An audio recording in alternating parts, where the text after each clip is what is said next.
Bom, voltando à gravação.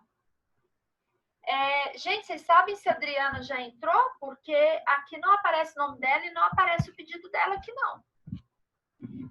Alguém conseguiu falar com ela?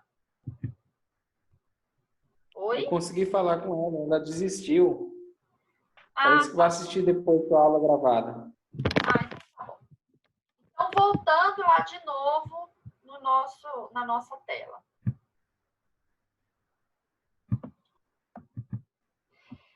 Então, voltando aqui, além desse capacidade do agente, objeto, forma prescrita e não defesa em lei, eu tenho as condições de ordem especial, que é o que eu falei, o consentimento tem que ser recíproco, livre e espontâneo.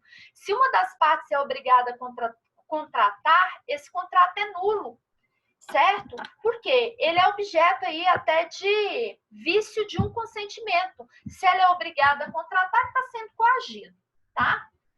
Então, outro é o acordo de vontades. As partes têm que acordar e isso chegar a um fim comum. Então, o contrato é um acordo de vontades e logo não se admite a existência de um autocontrato ou contrato consigo mesmo. Se é um acordo de vontades, pressupõe que eu tenho que ter duas partes. Como nós estamos reportando ao negócio jurídico, credor e devedor. Portanto, se eu fizer um contrato comigo mesma, eu estou ferindo esse acordo de vontades, porque eu não vou ter outro polo. O contrato sempre, como negócio jurídico, ele é bilateral na sua origem, porque ele envolve sempre duas partes, credor, devedor ou, especificamente, contratante e contratado. Vocês estudaram isso, esse autocontrato aqui, ó, é um instituto que é descrito lá no artigo 117 do Código Civil. O que seria esse autocontrato? Vou dar um exemplo. Eu, por exemplo, estou cuidando de um sobrinho como tutora legal dele. Os pais não têm condições ou morreram e essa criança ficou sob os meus cuidados. Ela tem 5 anos, eu estou cuidando dela. E os pais deixaram bens para essa criança. E eu sou tutora. Como tutora, eu sou representante dessa criança. Vocês estudaram a representação também lá no artigo 115 do Código Civil, que diz que o representante, ele é a pessoa, porque o representante é aquele que fala em nome da pessoa, né? Então, o representante legal é aquele que age em nome da pessoa. Então, se eu sou representante, eu sou essa criança, né? Juridicamente, eu sou ela. Aí, eu precisando de um dinheiro, eu resolvo pegar esse patrimônio, eu precisando não, eu querendo uma casa para morar, e já que eu estou tomando conta da criança, e essa criança, os pais deixaram uma casa que é barata, eu pego e negocio, falar, bem, eu estou cuidando dela mesmo, eu vou vender essa casa para mim e parcelar para eu poder pagar, porque eu vou ter condições de pagar.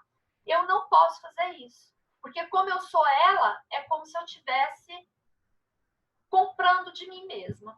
Aí que tem a figura aqui do autocontrato. Bom, então, repetimos os artigos para vocês relerem até agora. 104 do Código Civil, 122, que vai falar aqui sobre as questões de validade da autonomia da vontade. Esse 117 do Código Civil, e eu citei agora, revisando 115, tá?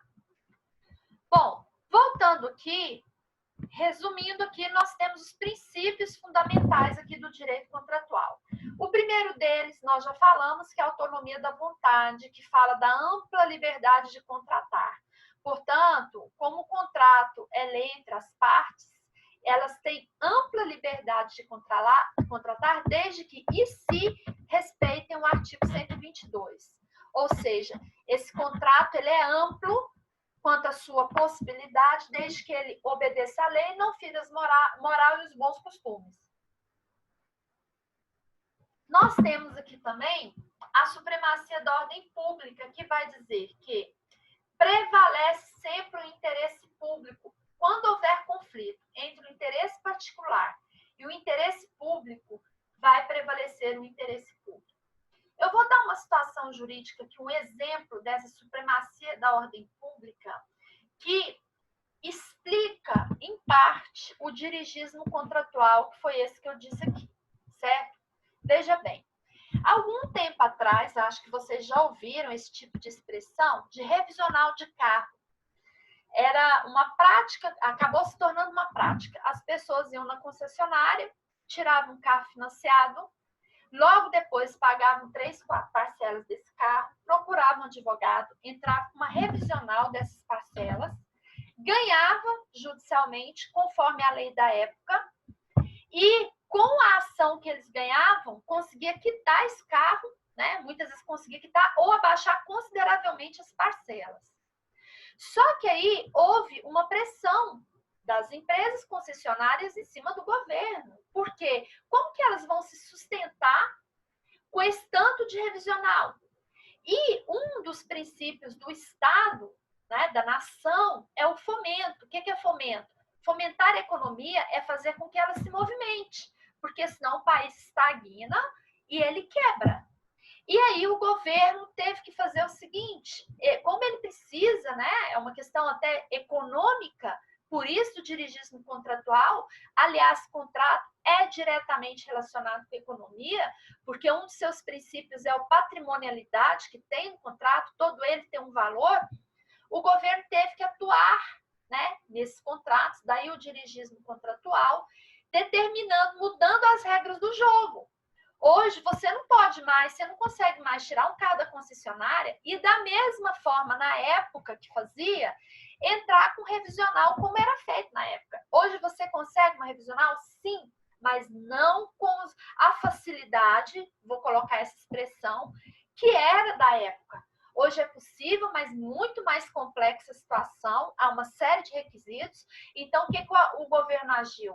Ele teve que se agir, né, com esse dirigismo contratual para a economia nesse campo não quebrar, e entre o interesse particular e o público prevalece aí o interesse público, porque quando o governo age numa democracia, que é o Brasil, ele age para o povo, pelo povo e em nome do povo.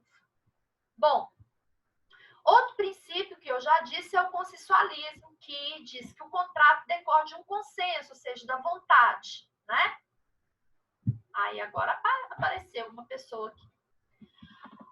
Outro detalhe que nós temos aqui é que o contrato, ele então decorre de um consenso, tem que ter uma vontade. E eu tenho um contrato perfeito e acabado, que é o tópico da semana que vem, quando eu tenho uma proposta e ela é aceita. Se eu propus vender meu carro para o Pedro e o Pedro concordou, eu tenho aqui o contrato perfeito e acabado, mas nós vamos especificar isso na aula que vem. A relatividade dos contratos diz que os efeitos do contrato só se produzem em relação, por isso relatividade, em relação às partes que estão no contrato. Por isso que a gente fala que o contrato é sempre bilateral, ele envolve duas partes, credor, devedor, ou contratante, contratado. Esse contrato, uma vez feito, ele se torna obrigatório. Lembra que eu disse que vigora aqui a pacta sunt servanda, que é outro princípio que vamos falar dele mais à frente, que diz que o contrato é lei entre as partes. E a razão desses princípios aqui é garantir a segurança jurídica dos contratos, porque ele tem uma função social. O contrato não é porque você fez com José que só depende de vocês dois, não.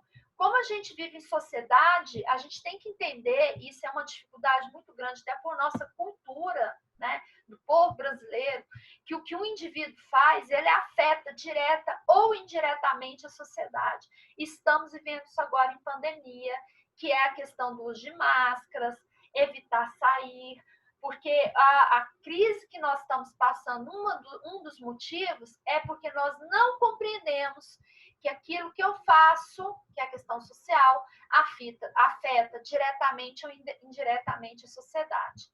Nos contratos, da mesma forma. Há uma intangibilidade e imutabilidade do contrato. Então, o contrato, a princípio, ele não pode ser mudado. Repetindo, professora, então eu não tenho como pedir uma revisional? Eu não tenho como pedir uma rescisão de um contrato? Tem, que nós vamos estudar também em algumas situações específicas. Por quê? Eu tenho que dar toda finalidade é garantir a imutabilidade do contrato. Em situações de exceção, é possível mudá-lo sim. Certo? Aqui está a parte sunt servanda, que eu falei para vocês. A única limitação desse princípio pacta sunt servanda é você se escusar a cumprir o contrato por caso fortuito ou força maior, que é o que a gente está vivendo com a questão da pandemia, com a possibilidade de eu pedir uma revisão do contrato por onerosidade excessiva, que também nós vamos estudar mais à frente, esses 3 institutos aqui. Tanto o caso fortuito, força maior e a revisional. Bom, outro princípio que rege é a boa-fé contratual e, repetindo, a conservação dos contratos. Então, o que eu quero que vocês aprendam nessa aula desses princípios aqui é que todos eles vão focar num princípio, numa regra maior, que o contrato ele tem que ser inatingível e imutável, intangível e imutável, ou seja, ele não pode sofrer mudanças aleatórias. Existe possibilidade dele ser mudado? Sim. Quais os casos? Por alegação de caso fortuito, força maior ou onerosidade excessiva, que é o que justifica a revisão do contrato. Mas isso é objeto de nossa matéria lá para frente, tá bom? Bem, pessoal, essa parte aqui desse... Vou voltar lá.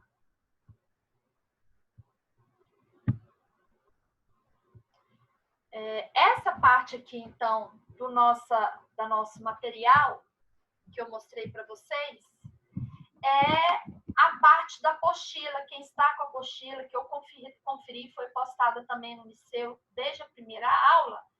Então, nós estudamos aí as noções gerais da apostila, o conteúdo de validade e os princípios fundamentais do direito contratual, certo?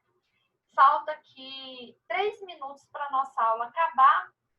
Num horário normal, eu entraria novamente, mas eu confesso que hoje eu não tenho condições psicológicas para voltar, tá?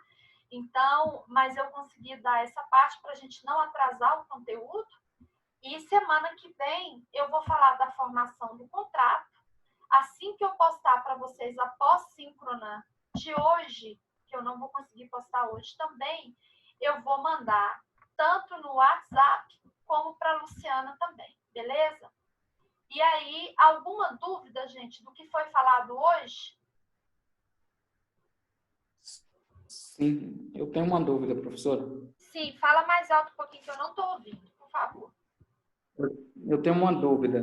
Quanto ao contrato, no artigo 685, mandato, a senhora poderia me explicar o mandato 685, que é o mandato com a cláusula em causa própria? O mandato em causa própria, primeiro, o mandato ele não é um autocontrato. O mandato é uma outorga de poderes de representação. Então, eu dou poderes para alguém me representar. O instrumento do mandato é chamado de procuração. Quando a gente ouve assim, fulano morreu, tem que fazer um inventário, tem que ir no cartório fazer uma procuração. Você está expedindo mandato para a pessoa.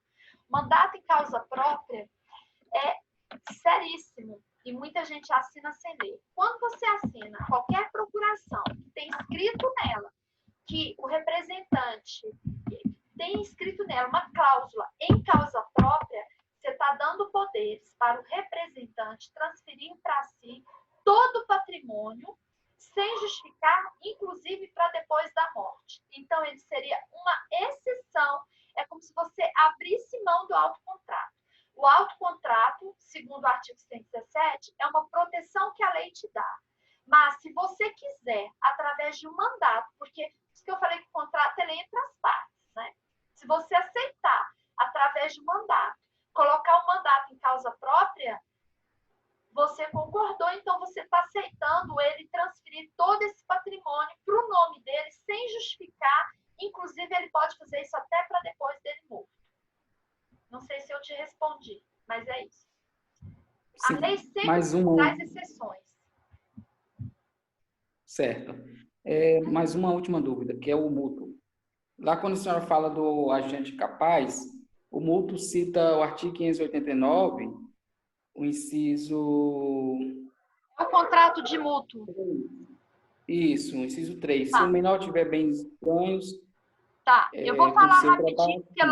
logo vai cair aqui. Falta menos de um minuto.